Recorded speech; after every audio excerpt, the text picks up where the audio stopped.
Kalau Allah itu adalah diri yang ahad secara mutlak, dikatakan mutlak, hanya dia satu-satunya.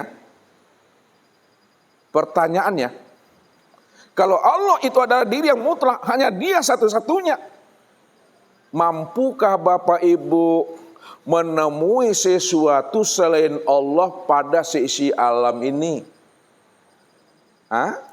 Halo? Tidak mampu Bapak Ibu menemui sesuatu selain Allah pada seisi alam. Apa sebabnya? Karena tidak ada yang lain melainkan hanya Allah. Kalau tidak ada yang lain melainkan hanya Allah, maka seisi alam ini apa sebutannya bagi Allah? Seisi alam inilah yang disebut namanya bentuk lain daripada rupanya diri Allah itu. Bentuk lain daripada rupa dirinya Allah itu disebut dalam bahasa tauhid. Nah, lihat, dalam bahasa tauhid disebut namanya Ainullah. Disebut namanya wujudullah. Disebut namanya hakikatullah. Ini dalam bahasa tauhid. Itulah wujud nyatanya Allah. Dalam bahasa thariqat, seisi alam ini termasuk diri Bapak Ibu, inilah yang disebut namanya dalam bahasa thariqat mir'atillah. Mir'atillah, cermin untuk memandang akan rupanya diri Allah.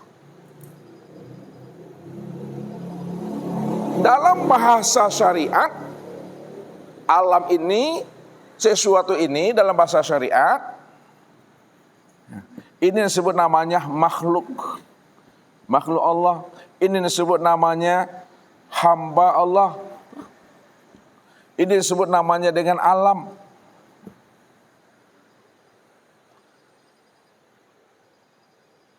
Dalam bahasa ma'rifat, alam dan sesuatu ini apapun bentuk dan rupanya dalam bahasa ma'rifat itu tiada lain adalah Allah.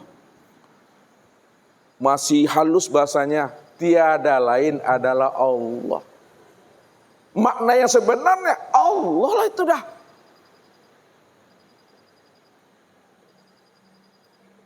Memangnya ada yang lain selain daripada dirinya? Adakah yang wujud selain daripada dirinya? Kalau ada yang lain selain daripada dirinya, ada yang wujud selain dirinya, berarti dia belum ahad. Karena yang dikatakan wahdatul wujud, bukan dua wujud lalu menjadi satu wujud. Yang dikatakan wahdatul wujud itu sebenarnya hanya dia satu-satunya yang ada. Sebelum adanya yang ada, sebelum adanya kehidupan, dialah yang disebut namanya wahdatul wujud.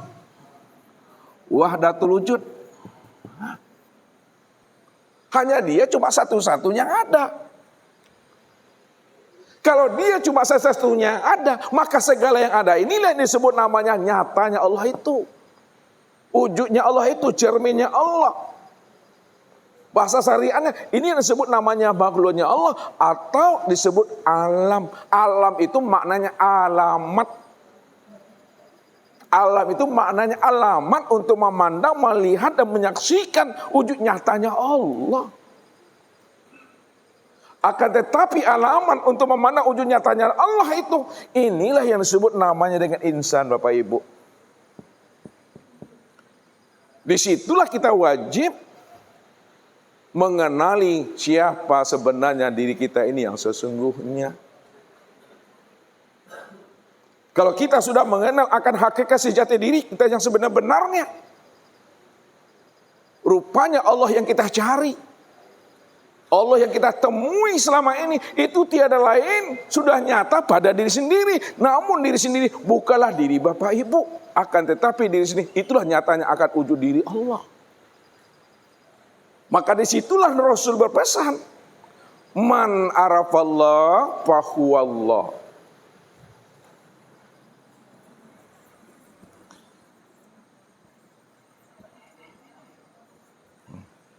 Siapa yang sudah kenal Allah, memang dia yang ahad, dia yang tunggal, tidak ada diri yang lain selain pada dirinya, bahwa Allah.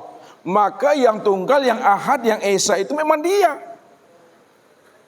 Kalau kita sudah paham, yang tunggal, yang ahad, yang esa itu hanya dia.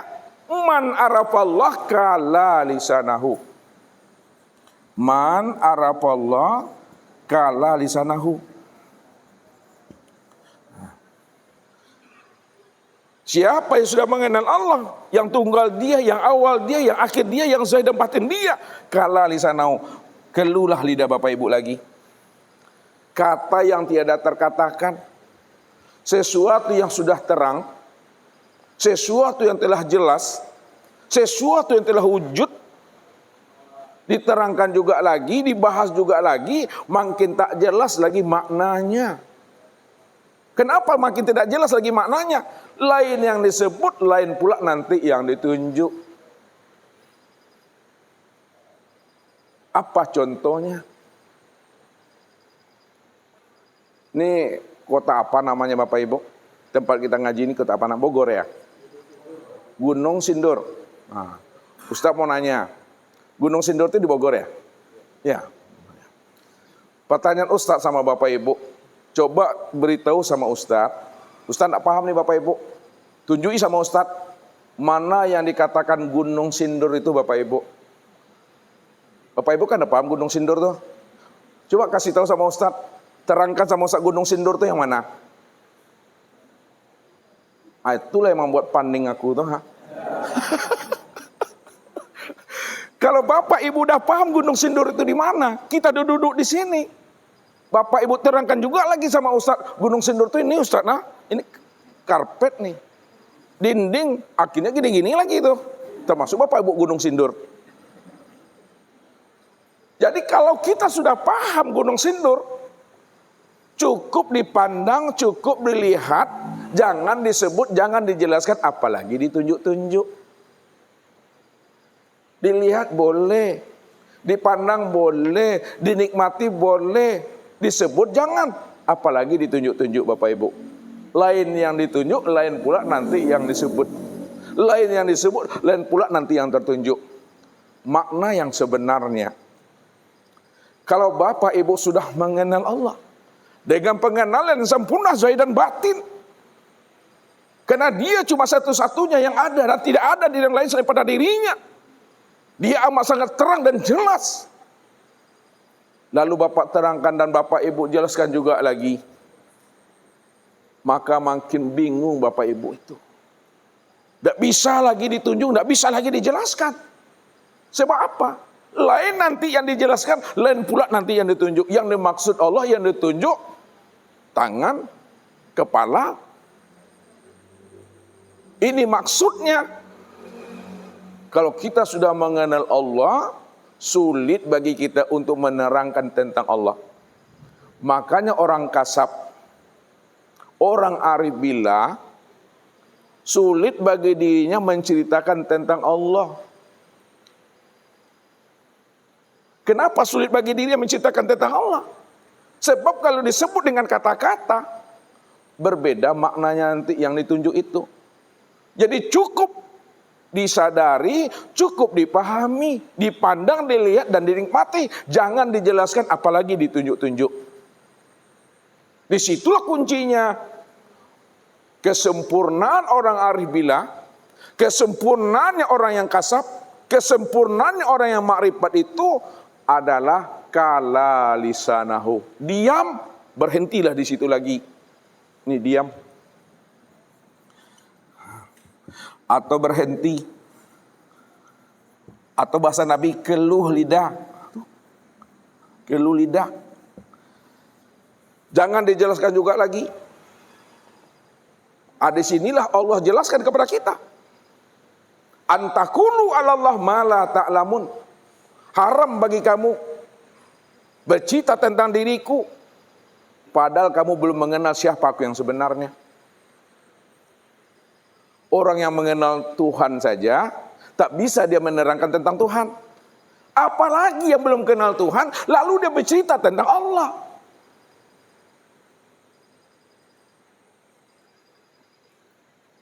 artinya apa? Kita kenal Allah itu karena Allah araftu rabbi bi rabbi. Araftu rabbi bi rabbi.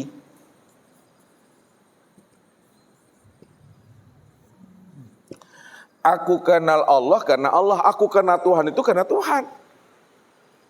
Sebenar-benarnya Bapak Ibu, tidak ada satupun manusia yang mampu mengenal Tuhan itu.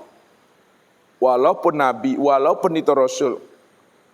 Apalagi kita. Bukan Nabi dan bukan Rasul. Nabi dan Rasul tidak mampu mengenal Allah. Kalau Nabi dan Rasul tidak mampu mengenal Allah, tapi kenapa dia itu memperkenalkan Allah kepada umat ini? Dari siapa beliau itu kenal Allah? Dari siapa beliau itu kenal Tuhannya? Dia kenal Allah, dia melihat Allah, dia menyaksikan Allah. Karena Allah sebenar-benarnya, maksudnya Allah memperkenalkan dirinya kepada Nabi dan Rasulnya. Barulah Nabi dan Rasul mengenal siapa Tuhannya. Itu pun sebatas yang Allah beritahukan kepada dirinya. Usah ulangi lagi. Nabi dan Rasul bisa kenal Allah karena Allah yang memperkenalkan dirinya kepada Nabi dan Rasulnya. Disitulah Nabi dan Rasul baru mampu mengenal Allah. Itu pun sebatas yang diberitahukan Allah kepada dirinya. Maka inilah yang Allah katakan kepada kita. Pamayahdillah fahuwal muhtadi. Wa mayyudlil falan tajidalahu waliyan mursida. Barang siapa yang aku beri hidayah, aku beri petunjuk dia, aku kenalkan diriku kepada dirinya. Siapa aku sebenarnya? Fahuwal muhtadi. Dialah orang yang mendapat hidayah yang petunjuk itu. Dialah orang yang sadar mengenal siapa aku yang sebenarnya. Disitulah letaknya dia telah mendapatkan ilmu kasab. Dia telah mendapatkan ilmu laduni. Dia telah mendapatkan namanya ilmu sir, ilmu ma'rifat. Disitulah dia mendapatkan mukjizat kali itu Nabi dan Rasul. Tapi siapa yang tidak diberikan Allah hidayah petunjuk? Allah tidak mau memperkenalkan dirinya kepada hambanya. Maka kemanapun dia pergi untuk mencari dan menemui aku, maka tidak ada seorang pun manusia yang mampu mengenal akan diriku walaupun wali mursyid sekalipun. Karena wali mursyid sesungguhnya itu adalah aku, kata Tuhan. Wali mursyid yang sebenar-benarnya adalah Allah. Kalau wali mursyid itu tiada lain adalah Allah, maka Allah lah sebenar-benarnya yang memperkenalkan dirinya kepada hambanya yang dia kehendaki. Barulah kita situ bisa mengenal Tuhan.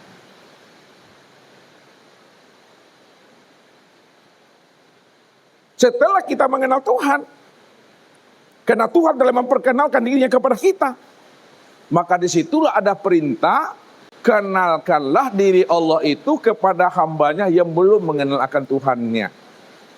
Disinilah tugas Nabi dan Rasul, mengajak umat ini untuk bisa usul liko bermusyahadah dengan Rabb-nya. Makanya Bapak Ibu, Isra dan Mi'raj itu berjumpa dengan Tuhan, menyaksikan Tuhan, itu memang sudah dicontohkan oleh Rasul. Nabi uswah, Nabi teladan. Kalau Nabi telah mencontohkan kepada umatnya cara berisra mi'raj, cara melihat dan menyaksikan Tuhan, maka kita sebagai umatnya juga wajib mi'raj, berjumpa dan bersua dengan Allah. Karena Nabi telah mencontohkan itu kepada diri kita. Bagaimana cara kita melihat dan menyaksikan Allah itu? Kita melihat dan menyaksikan Allah juga pada maqam Sidratul Muntaha. Bagaimana caranya? Naikkan pandangan hati. Naikkan pandangan rohani. Apa maksudnya naikkan pandangan hati, pandangan rohani? Itu maknanya naikkan pandangan hati dari memandang diri kepada Allah.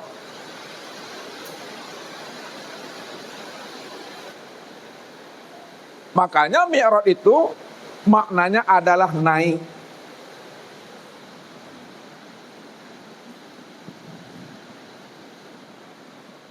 Mi'raj ini maknanya naik.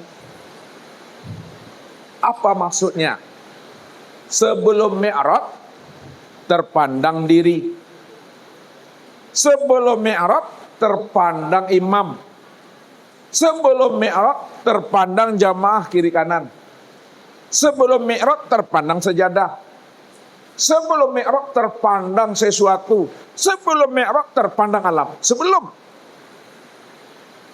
Tapi ketika sudah Mi'raj, sudah naik pandangan hati dari memandang alam dan diri kepada Allah. Pada saat itulah Bapak Ibu mampu melihat dan menyaksikan Allah itu. Maka muncullah suatu pemahaman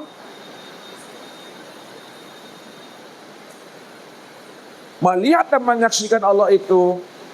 Lenyapkanlah sekalian alam dan diri dalam pandangan hati, maka nyatakanlah Allah yang wujud semata-mata pada alam dan pada diri. Inilah yang disebut namanya Mi'raj, duduk pada maqam Sidratul Muntaha.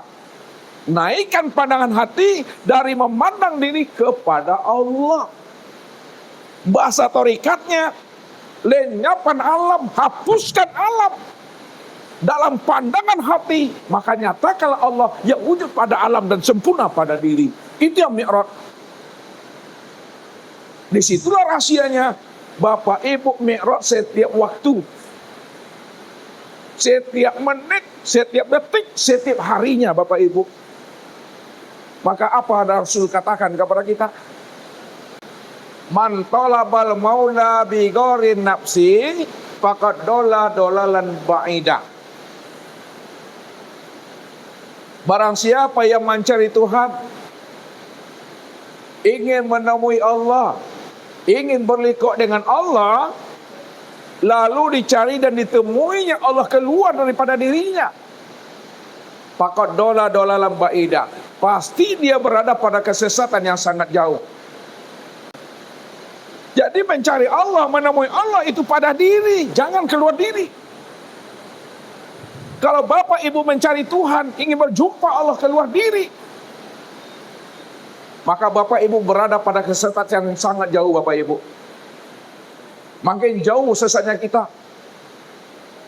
Maka jangan dikira Bapak Ibu, Tuhan di langit, kita di bumi. Ini kita, ini Allah, kita di bumi, Tuhan di langit, Allah di langit ini ya. Apa seperti itu Bapak Ibu? Tidak seperti itu. Ini yang Ustaz maksudkan tadi. Pertemuan kita dengan Allah itu pertemuan dalam satu wujud. Itu maksudnya. Karena Allah cuma yang wujud satu-satunya, maka kita bertemu pada wujudnya. Mana inilah dia pada diri sendiri. Kalau satu wujud, satu rupa, itulah rupa daripada wujudnya. Itulah nama daripada wujudnya. Itulah rahasia daripada wujudnya yang disebut namanya insan. Jadi jangan kita mencari Tuhan itu keluar diri Bapak Ibu. Kalau kita mencari Tuhan keluar diri, maka tidak akan pernah Bapak Ibu bersobok Bapak Ibu. Contoh senter. Senter nih Bapak Ibu. Kalau Allah itu wujud dan terang, ya dicari nih senter.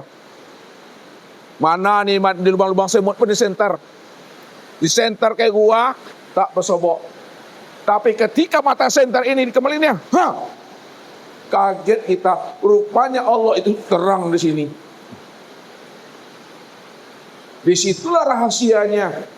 Man arafa nafsahu faqad arafa rabbahu.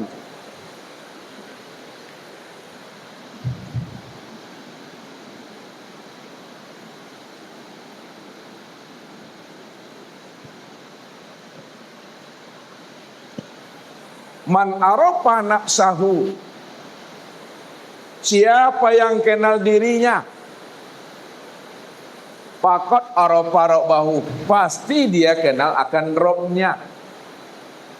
Kalau memang kita ingin mencari Allah, ingin menemui Allah pada diri, mana yang diri kita? Sebab sudah dikatakan, siapa yang kenal dirinya? Siapa yang tahu rahasia dirinya? Pasti dia kenal akan rohnya. Mana yang diri Bapak Ibu itu yang sebenarnya? Diri Bapak Ibu itu yang sebenarnya, inilah yang disebut namanya dengan nur.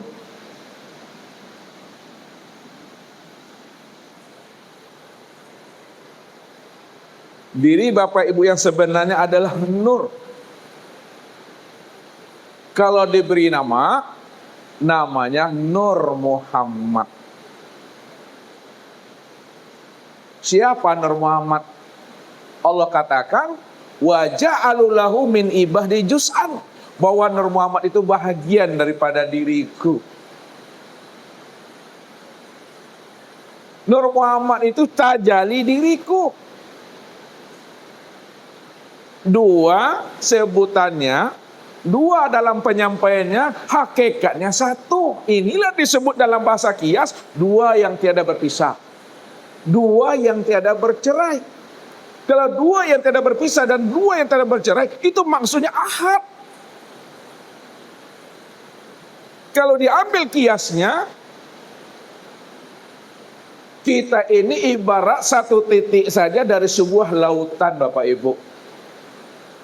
Kita ini ibarat satu tetes, satu titik saja dari sebuah lautan. Apa maksud kalimat itu? Kalau Bapak Ibu ingin tahu asinnya air laut, perlukah Bapak Ibu habiskan air laut itu semuanya untuk diminum? Tidak perlu. Kalau tidak perlu kita menghabiskan air laut itu seluruhnya, supaya kita tahu air laut itu yang sesungguhnya, itu artinya Bapak Ibu, dihabiskan pun air laut sesungguhnya, kita Bapak Ibu tidak akan pernah sanggup meminumnya. Lalu bagaimana cara memahami air laut itu yang sesungguhnya? Cukup ambil satu tetes air laut itu, teteskan ke lidah. Ketika air laut itu diteteskan ke lidah, apa rasanya Bapak Ibu? Asin. Kalaulah satu tetes air laut itu diletakkan di lidah, rasanya asin, disitulah kita mengenal dan memahami satu tetes air laut tadi, mampu kita mengenal bahwa sesungguhnya air laut itu sebenarnya adalah asin. Taunya kita asin air laut itu karena setelah kita teteskan satu tetes air laut itu. Makanya dikatakan satu tetes air laut itulah yang dikatakan bahagian daripada air laut. Di laut, satu tetes ini itu adalah bahagian daripada air laut ini. Apa maksudnya? Kalau satu tetes air laut itu bahagian daripada air laut, maka satu tetes itu tiada lain adalah air laut itu sendiri. Ini pahamnya dengan jalan kias. Makna yang sebenarnya, bahwa untuk mengenal Allah, untuk mengenal Rabb, cukup kenal diri. Untuk mengenal Allah cukup kenal diri. Lalu siapa diri kita itu? Diri kita inilah yang disebut namanya dengan nur. Siapa namanya nur itu? Itu yang disebut namanya Nur Muhammad. Kalaulah diri Bapak Ibu itu hakikatnya Nur Muhammad, disinilah dikatakan Nur Muhammad itulah yang disebut namanya dengan Ainullah. Nur Muhammad inilah yang disebut namanya Wujudullah. Nur Muhammad itulah yang disebut namanya Hakikatullah. Nur Muhammad itulah yang disebut namanya Miratillah. Nur Muhammad itulah yang disebut namanya hamba Allah. Nur Muhammad itu disebut namanya makhluk Allah. Jadi hamba Allah, makhluk Allah, cermin Allah, wujud Allah, nyatanya Allah, itu tiada lain adalah diri Allah itu sendiri.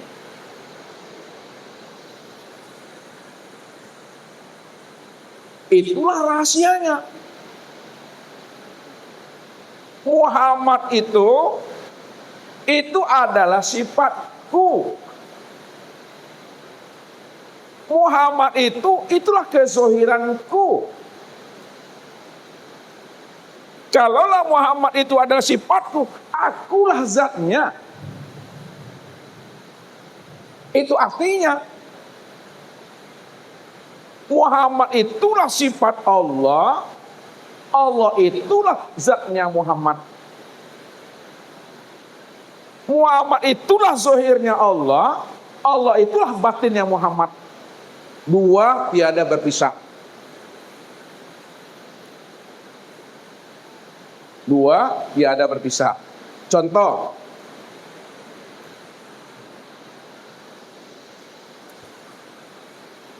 ini apa namanya Bapak Ibu? Tisu. Apa warnanya nih? Putih. Pertanyaan Ustadz, kalaulah ini tisu warnanya putih, apakah yang putih ini tisu? Apakah yang putih ini tisu? Halo? Tidak. Kalau putih ini bukan tisu, lalu putih ini apa bagi tisu nih? Hah? Kenapa putih ini disebut sifat? Karena putih ini adalah warna. Kalau putih ini adalah warna, maka putih itu adalah sifat. Putih ini adalah sifat.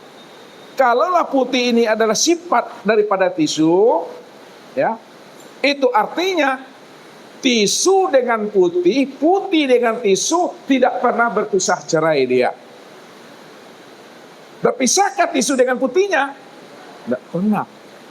Kalau tidak berpisah, mana yang zatnya, mana yang sifatnya Pak Ardi?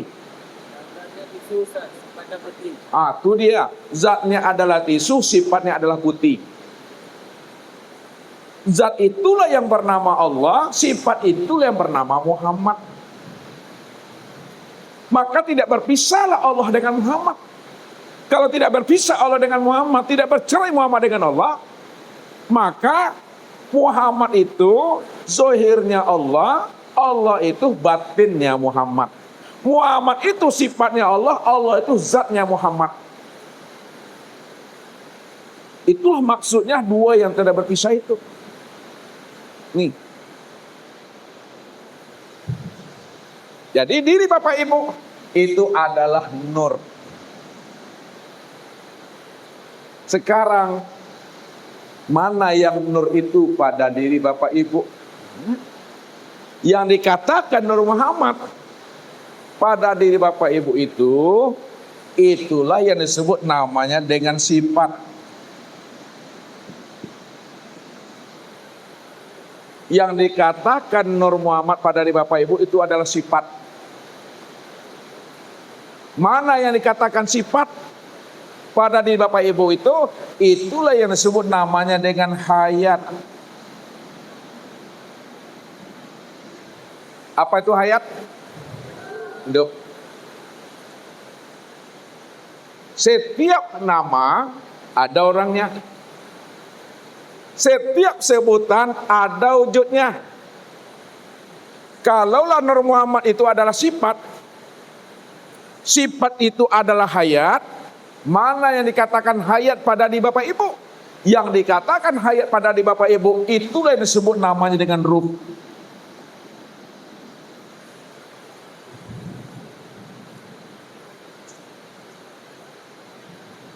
Yang dikatakan hayat itu adalah ruh. Siapa ruh itu yang sebenarnya? Ruh itulah sebenarnya yang dikatakan namanya dengan zat. Ruh itulah sebenarnya yang dikatakan zat. Makanya Allah katakan, wa yas'alunaka 'anir ruh qul ruh min amri rabbi.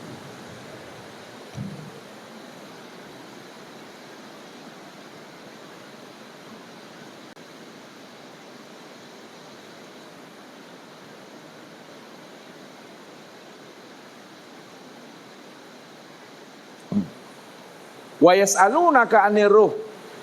Dan mereka bertanya kepada engkau hai Muhammad tentang ruh.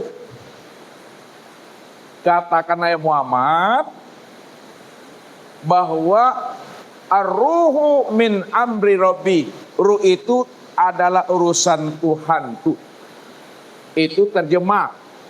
Maknanya secara hakikat mereka bertanya kepada engkau hai Muhammad tentang ruh. Katakanlah hai Muhammad bahwa ruh itu tiada lain adalah aku.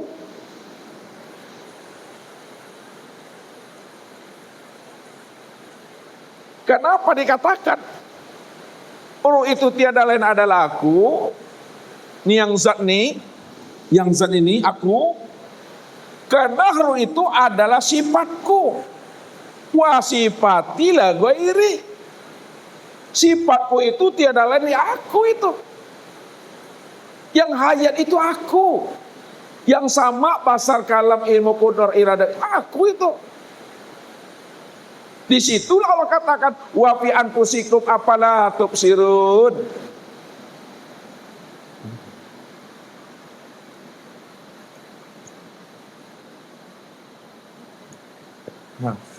Pada diri kamu kenapa tidak kamu lihat? Pada dirimu kenapa tidak kamu renungkan? Pada dirimu kenapa tidak kamu perhatikan?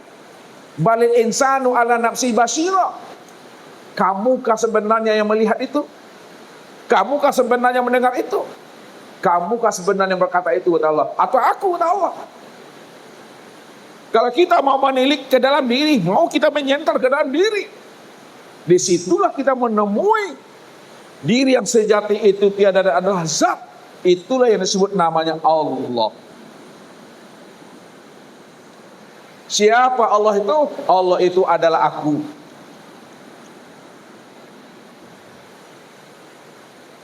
Disitulah dia mengatakan innani anallah.